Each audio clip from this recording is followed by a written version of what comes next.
different cultures have different ways of telling stories. If you grew up in the global north, then you know that very often you're not supposed to be repeating yourself. However, elsewhere in the world, repeating yourself is part of the story. So today, I want to get into what we can learn in terms of storytelling from Tarab, which is an Arab music style. Hi, I'm Jasmine. I've been a story editor and journalist for around 15 years. I run the Rough Cut residency, and I'm all about decolonizing and updating the way that we tell stories.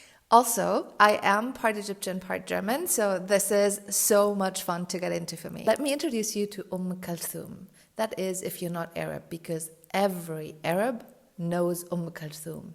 She is our Elvis, basically, except for she's this lady and she's always wearing these sunglasses and she has songs that are hours and hours long. She is pretty much one of the greatest singers in Arab history. So she would perform songs that would go on for more than an hour. She was especially a big deal, I think, in the 60s, 70s, and 80s. So in her song, Inta Umri, You Are My Life, she would sing the same phrase again and again and again. So that phrase is Raga'uni aynak, which means your eyes brought me back. Your eyes brought me back. Let's have a listen.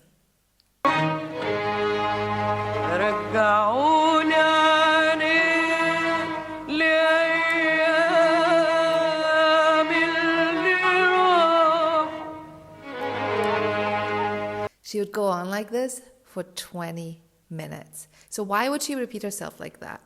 It's to reach a state of tarab. Tarab translates to musical ecstasy or enchantment. This is hard to translate, to be really honest. And the audience would just scream. They'd go, Danny, Danny, Danny, which means again, again, again.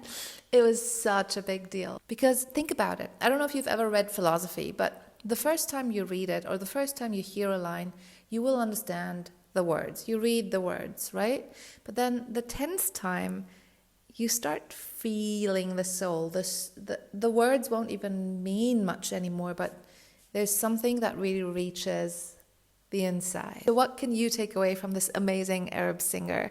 Let's say you're writing a monologue, for example, for a film or a voiceover or whatever it is, a personal essay, right? I want to encourage you to circle the drain. Don't be afraid of repetition. Return to the same phrase over and over and over again. For example, you could say, I missed him.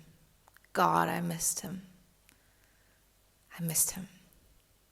God. What I'm saying is, don't cut it for efficiency, but keep it for tarab, enchantment.